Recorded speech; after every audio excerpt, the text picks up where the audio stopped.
Hey everybody, welcome back to Reach and Reverie. Today I want to share with you guys a little update on how my started seeds for the spring are doing. Now it's been a couple of weeks since I sowed those seeds, so there's a lot of things to show you guys. Now before we go in there and take a look, there's one more thing. Stay tuned to the very end of this video because I have some exciting things to show you in my winter garden. So let's take a look. I now have my herbs and flower tray on the top shelf so that they can get a lot more light. A lot of these herbs and flower seeds need light to germinate, so it was really important that I had them on the top shelf. At this point, we're getting really close to needing to transplant a few of these.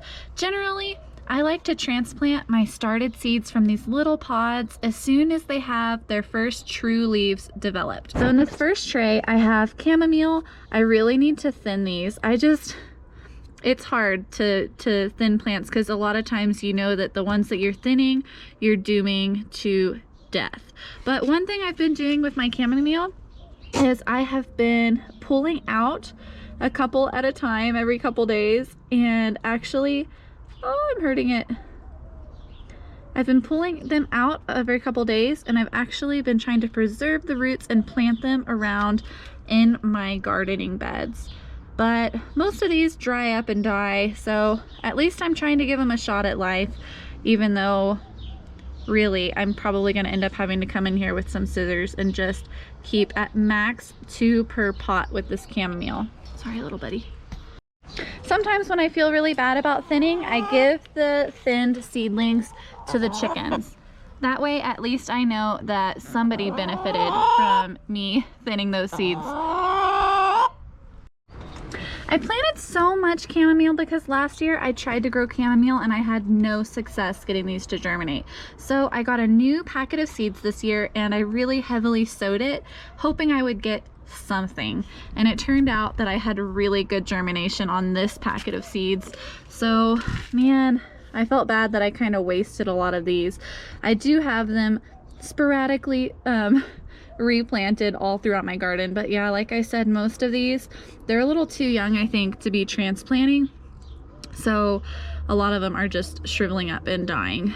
So I'm probably just gonna end up with the rest of these taking out a pair of scissors and cutting away all except for 2 in each pot, and we'll see as they grow which ones are the strongest to keep around. Last year I had really poor success growing a lot of these herbs, so I'm really happy that some of my experience has paid off from the last year of gardening. Almost everything has come up. In this next tray down here, I mostly have peppers. You can see how neat it is, the different ways that these plants look based on variety. Both of these are peppers, but you see these are nice and like kind of lime green, and these have kind of like a purple tint to them. This pepper plant is the Buena Mulata. I also have Cubanelle right here. We have a habanada. Look at how little that habanada is. And then over here, this one's another habanada, and some more plants that have come up. What's this one? A pepperoncini in the back. As we go down a shelf from those pepper plants, I have a tray that I sowed full of nasturtiums. Not everything has come up yet. Whatever doesn't come up by this weekend, it'll have been 3 weeks since I've planted these. So I'm gonna go ahead and this weekend re-sow these. Different varieties seem to be germinating better than others. Like the 2 right here in the front are both orchid cream. And then I have an Alaska salmon, which is a variegated nasturtium. You can already kind of see those stripes on the leaves starting to develop. And then in the back I have one papaya cream nasturtium. That one's pretty because it has like a pink stem with almost like bluish leaves to it, which are really pretty. This whole tray are all dwarf varieties of nasturtiums, which means they are gonna be bushy and they're not gonna grow very big, but they all have really beautiful flowers. Let's take a look at the other side and see what we have. This top tray are all tomatoes. Let's check out a few of these varieties. We have a white currant, which is a delicate variety of currant tomato. I have a snowball tomato, which is a white tomato.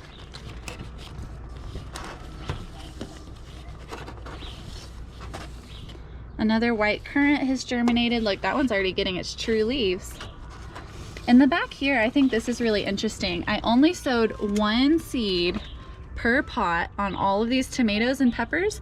I kind of sowed a little bit heavier on my flowers and herbs, but my peppers and my tomatoes are precious. Every seed counts.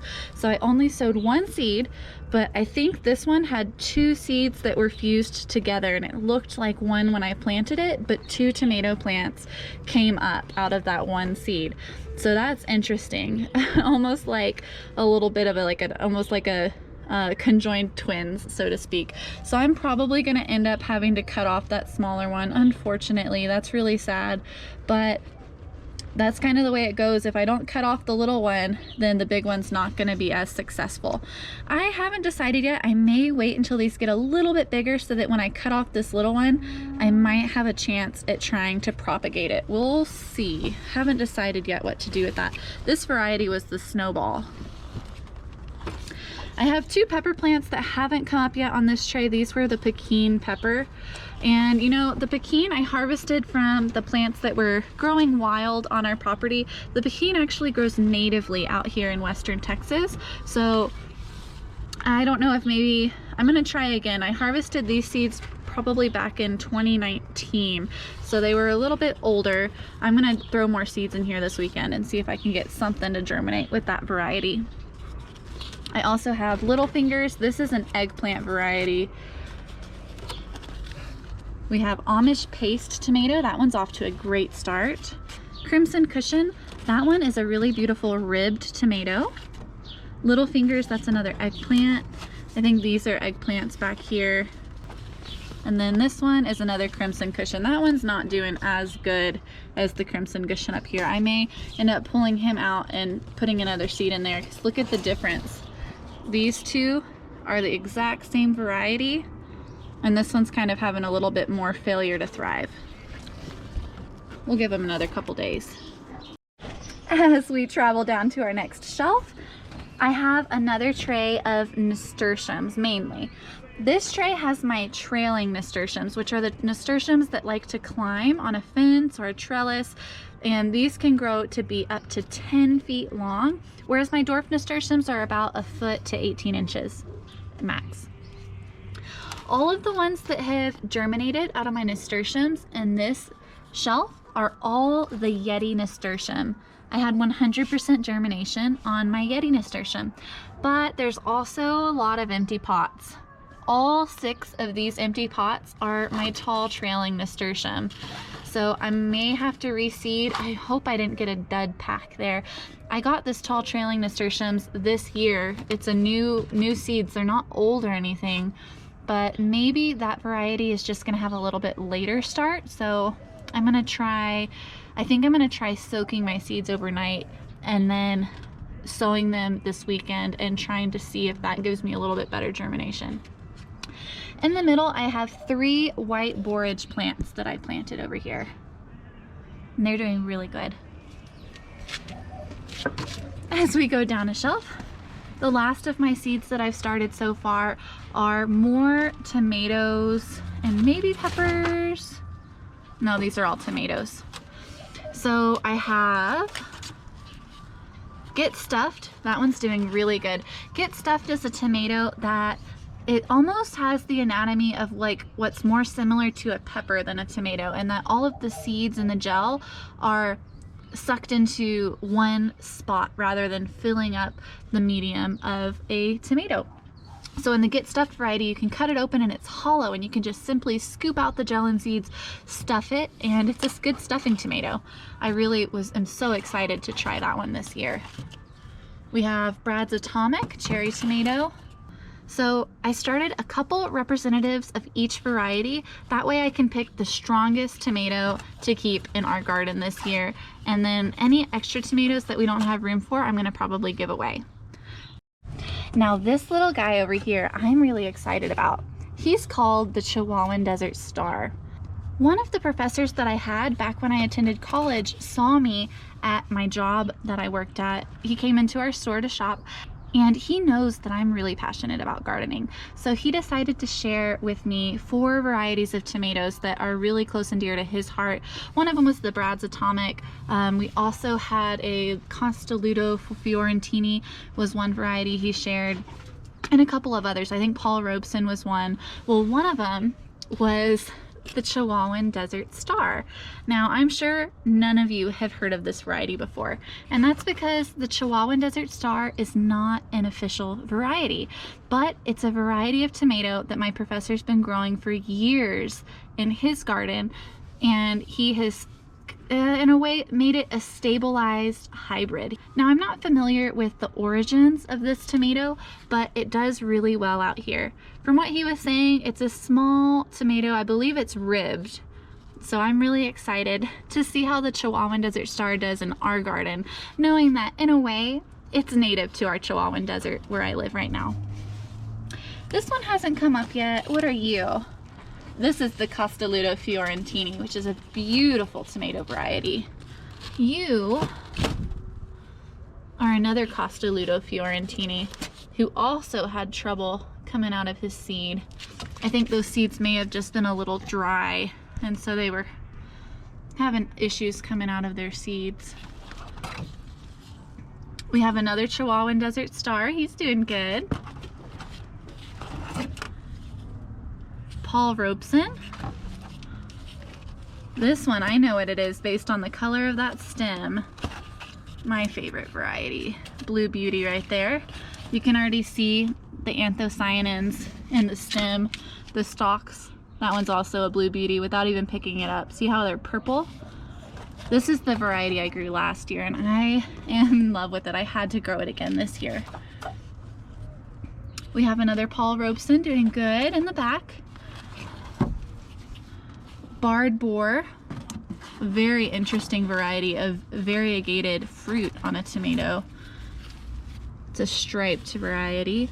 This one's another Barred Boar. It's missing some of its little leaves. Now, these two that have not germinated yet, I already know what they are, just a process of elimination. These are the Dr. Weish's, also sometimes heard as Dr. Witchy's tomato. And so this variety, it's a huge tomato. I'm wondering if it's just having a little late start or if it's a dead seed packet. So I'm gonna go ahead and, if not coming up by this weekend, these have been in these pots for 3 weeks now. I am gonna go ahead and start a new round of Dr. Weish's. I'm gonna start another Castelluto Fiorentini. I'm gonna start a whole new round of tall trailing nasturtiums. We've got to start more Pekin chili peppers. And then a handful of these haven't come up yet. I don't have cilantro or parsley, catnip, black-eyed Susan, viola, or delphinium needs to get restarted. I'm so excited about my vanilla marigold, and I had 2 come up. One of them died as soon as it sprouted, and the other one looks really weak, so I'm going to go ahead and start another round of vanilla marigolds. I'm going to start one more orange cosmos because I had great germination with both of them, but one of them, and you can see his little nub right here, one of them began to sprout and the seed was stuck on those cotyledons, which are the very first leaves that come out of a seed. And so it wasn't able to open up, and these seeds were given to me in a seed swap, and so they were very, very fresh, healthy looking seeds, but they were very strong, thick seeds as well. As I was trying to help the seedling get rid of its little seed that was holding it from opening up, I ended up topping the little seedling. So I'm gonna go ahead and plant another one of those. And my calendula did great. I had 5 out of 6 germinate. All of my balsam germinated. Everything is doing really well. So that is an update on my seedlings. If I have time this weekend, we are going to be going to a wedding. Some of our friends, Jesus and Vicky, are getting married, so we're going to go to their wedding this weekend. But if I have time, I am going to go ahead and start my squash, my okra, my Malabar spinach, and anything else that I need to get started for spring. If I don't get to them this weekend, they're gonna have to wait till next weekend, which is still okay. We're having a pretty cold, later winter than we're used to, so I'm sure everything will be fine. But that's our update on the spring seed starting. Are y'all playing? Oh, Tyson got embarrassed. It's okay. So this past weekend, I did go ahead and amend this little garden bed up against our house so that it would be ready for spring planting. I went ahead and pruned my yarrow plants and cleaned all of the debris that was under them. They had a lot of leaves that were just decomposing from the fall that had landed in here. So I went ahead and just did a big clean out, and I added fresh soil at the base of these plants. And I'm noticing, I think we are about to get yarrow flowers. I planted these yarrow plants. There's 3 plants here. And I planted them last spring as seeds, and they didn't give me any flowers last season at all, and I was really discouraged. I almost thought, did I do something wrong? But we can see now that we just stuck with it. They survived the winter. These plants are so hardy. I hardly protected these when we got all of those snowstorms and those cold fronts and all of that crazy weather. And look at that. Now that the temperature's warming up, my yarrow are gonna flower. So that's really, really exciting. Coming to this bed, I went ahead and added more fresh soil. And I pruned my salvia, which is blue sage. And these plants are lovely. It looks like the sparrows have found them and are starting to kind of munch on those leaves. But this again was a plant that I started from seed last year, and they're doing really well. I also, as I was starting seeds a couple weeks ago, and I showed you all that video with me starting seeds, some of the flower packets, I just poured a couple seeds in my hand and sprinkled them into this space. And I'm starting to see some new green coming in. So these are going to be kind of mysterious pollinators coming up over here. Now my goal for this growing space is to grow winter squash. So things like a pumpkin or 2, a butternut squash, my Seminole pumpkin are going to go into this garden bed, and I'm going to try to train them up this trellis, and I think they are going to do really good here. Last year I grew beans, like pole beans, and my pole beans didn't do well. I think it was a little too much direct sunlight and a little too hot for them on our hot summer days here in the Chihuahuan Desert. I'm really excited specifically about my Seminole pumpkin, which is said to do really well in hot weather. It's also known as the Everglades pumpkin. Now, I don't know if y'all remember or not, it might have been a couple months ago at this point, but in the dead of winter, I started my poppy seeds. I started them in my back garden bed in that pot, which we'll show you an update on how they're doing in a couple moments. But after I sowed those seeds in those pots, I just sprinkled a couple extra in my hands and broadcasted them at random in this garden bed. And let me show you an update on those. Those randomly broadcasted poppy seeds decided to live right here. And they're doing really good. I don't know which varieties these are. There's 3 options. They're either the Sissinghurst White, the Tangerine Gem, or the Red Scarlet Peony Poppy. There's another one right here growing up. And then I have one surviving chamomile seedling that I transplanted over here that's surviving because our water hose leaks. So it's staying nice and moist, and it's still alive at this point. Oh, look, and another random seedling right there. Very cool. Now come with me to the back garden and I will show you guys how my poppies are doing that we started a couple months ago. I was just talking to you guys about those. Aren't they getting so big? Now I do have a couple of bachelor buttons in here as well, but most of these are poppies, and I need to get that little pecan that fell in there off of that little poppy. Look, he's squishing part of him. But those are doing really well. I did go ahead and also sow some black swan poppies a couple weeks ago when I started the rest of my seeds, and it looks like a couple of them are coming up in that bare spot over there, which is super cool. I also amended this growing space, which is going to be just a in-ground garden bed where I'm gonna plant my pole beans this year, as well as other pollinators. Look at the girls. They are enjoying this beautiful afternoon. It's about 70 degrees and overcast with a little bit of chill in the air today. It's really nice. You looking for bugs, Dua? You finding any?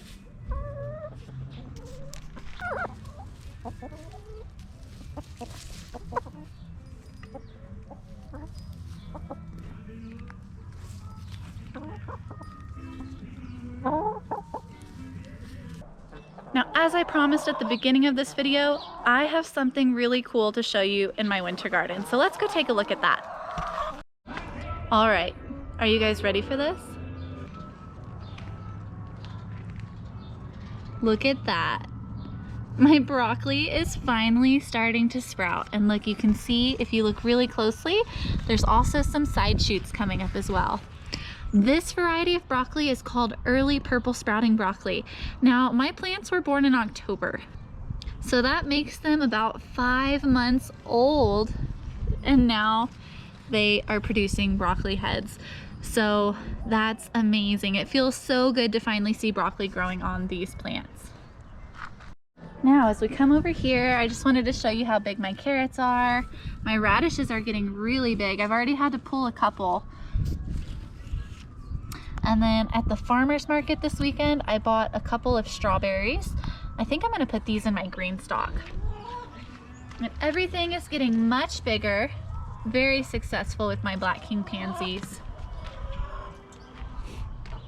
And over here, the other thing I wanted to show you guys, I'm starting to get a head of cauliflower. Look at that, isn't it gorgeous? That is crazy. This one at the moment is almost as wide as a tennis ball. It started off whitish yellow and it's starting to get more purple every day. This is purple of Sicily cauliflower, so it should be really purple when it's mature. We'll see how it turns out. Now, so far, only one of my 2 broccoli plants are producing broccoli stalks at the moment, and only one of my 4 cauliflower plants are producing cauliflower stalks. So that, to me, it doesn't get me down too much. I'm just excited that they're producing it all, and this encourages me that I may have somewhat of a succession harvest, meaning that we'll harvest for longer rather than just getting all of the harvest at one time. You can see the artichokes are getting much bigger as well. I have had to deal a lot with sparrows. They like to sit on these tomato cages. The tomato cages aren't to support the plants, but they are to keep my clear plastic frost covering off of the plants at night.